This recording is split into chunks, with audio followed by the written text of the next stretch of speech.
Bonjour à tous, moi c'est Fabien Moi c'est Arsène. et aujourd'hui nous vous proposerons un petit défi à réaliser en extérieur. Tout d'abord, on espère que vous allez bien et que vous êtes en forme, prêts à réaliser ce défi. Directement, passons à l'explication. Chaque dimanche, nous vous proposerons donc une première petite minute de conseils pour vous habituer à réaliser du sport en extérieur, en toute sécurité, l'alimentation, l'hydratation, l'habillement, l'importance de mon échauffement et j'en passe, vous les découvrirez au fil des semaines. Ensuite, nous passerons à la séance à proprement parler qu'Arsène va vous proposer. Donc à chaque fois, la séance va se dérouler comme suit. Nous allons d'abord vous proposer un échauffement à réaliser, un échauffement spécifique au défi, à l'activité du jour. Et ensuite, nous allons vous expliquer comment le défi va se dérouler, comment ça va se passer, les critères de réalisation. Et juste en fin de séance, nous allons vous proposer des exercices de retour au calme. Passons maintenant au conseil. Cette semaine, on va parler en bref d'échauffement et température. L'échauffement consiste à préparer le corps à réaliser un effort. Il va permettre d'augmenter le débit du cœur, et donc les muscles vont recevoir plus d'oxygène transporté par ce sang. Il va aussi augmenter la température interne du muscle. Moins un muscle est chaud, moins il sera souple, et donc plus il sera à risque de blessure. Pour un bon fonctionnement, cette température devrait se situer au-dessus de 38 degrés. Côté articulation, celle-ci fonctionne grâce à la synovie. C'est un petit peu l'équivalent de la graisse qu'on met sur un roulement. Et elle est très visqueuse lorsqu'elle est froide, et donc échauffer les articulations va les dérouiller en quelque sorte, et permettre une meilleure mobilité.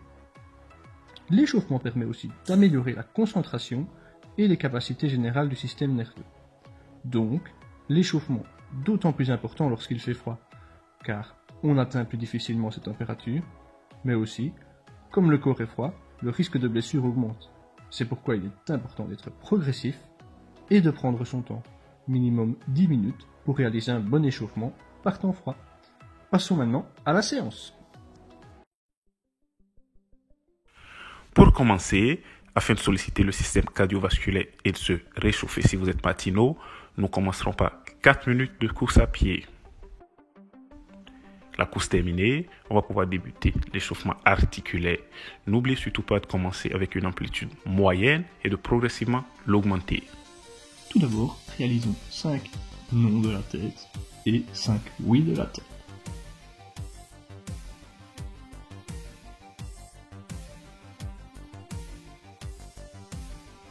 Complétons la partie tête par 5 rotations complètes dans chaque sens.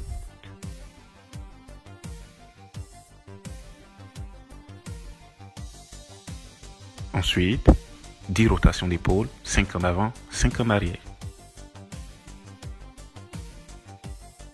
5 mobilisations de coudes par côté.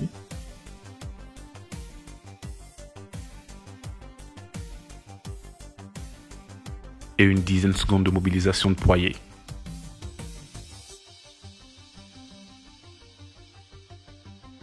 Passons maintenant au bas du corps. 5 tours de bassin dans un sens et 5 dans l'autre. La même chose pour les genoux en les gardant bien collés.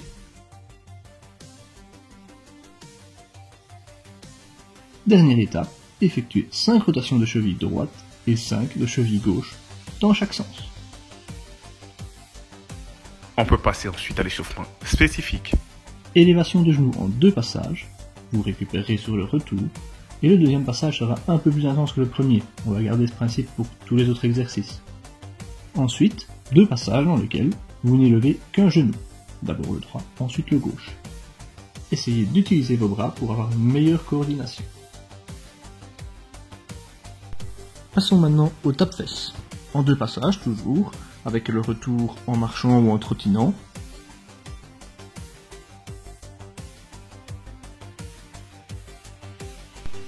Pas chassé, d'abord un passage de chaque côté, assez relâché.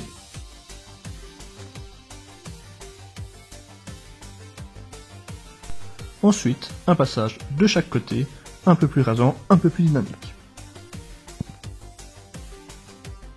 Maintenant, travaillons un peu les chevilles. Un premier passage, tout simplement en déroulant le pied du talon à la pointe sur un halo. Au deuxième passage, on ajoute une petite élévation sur la pointe du pied à la fin du déroulé.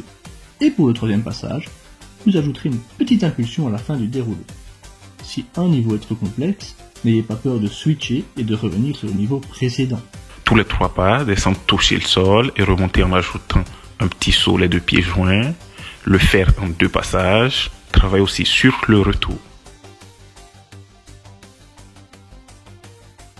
Quelques multibonds à travailler sur l'allée, retour en marchant.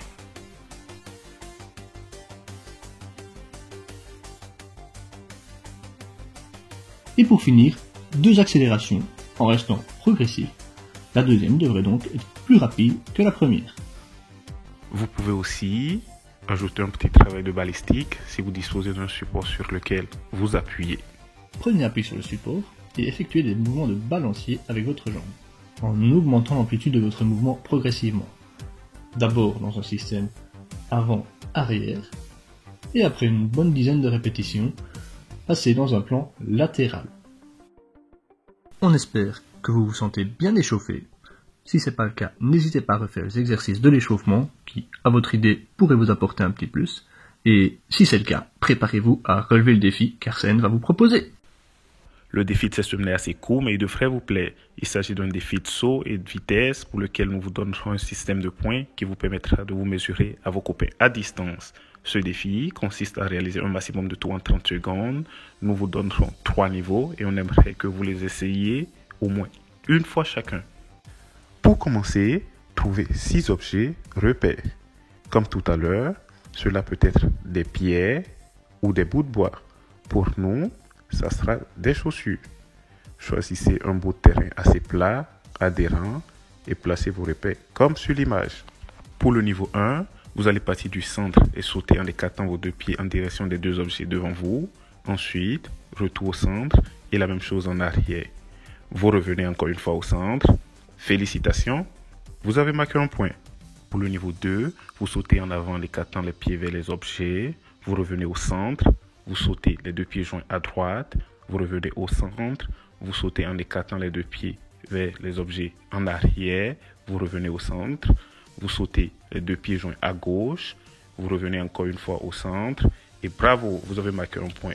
Surtout, n'oubliez pas d'enchaîner les tours dans le même sens. Le dernier niveau, c'est-à-dire le niveau 3, est comme le niveau 2, sauf qu'à chaque fin de tour, vous repartez dans le sens inverse. Si vous vous trompez, continuez votre défi, mais ne comptez simplement pas le tour comportant l'erreur. Petit conseil en cas d'erreur, remettez-vous au centre et repartez comme si rien ne s'était passé. Prenez quelques secondes de repos entre les essais afin de mieux vous reconcentrer et d'être encore en forme après 2 tentatives. Voici quelques-unes de nos tentatives et nos scores. On espère qu'un masse d'entre vous vont tout donner pour nous battre. À vous de jouer les gars.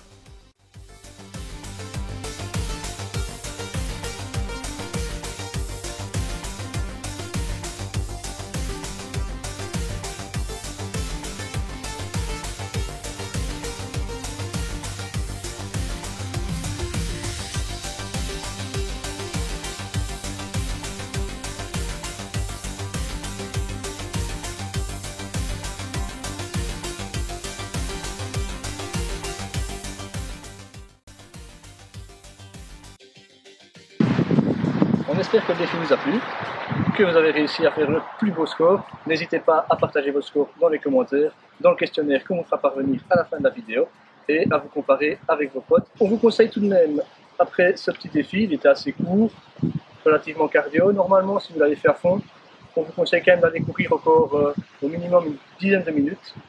Après ces 10 minutes, faire un petit retour au calme, donc les 3-4 dernières minutes, ralentir vraiment l'allure, terminer en allure marche pour favoriser une meilleure récupération, permettre au système cardio-respiratoire de se relâcher un petit peu. Pour rappel, ce projet est réalisé dans le cadre de nos études en première master à l'ULiège.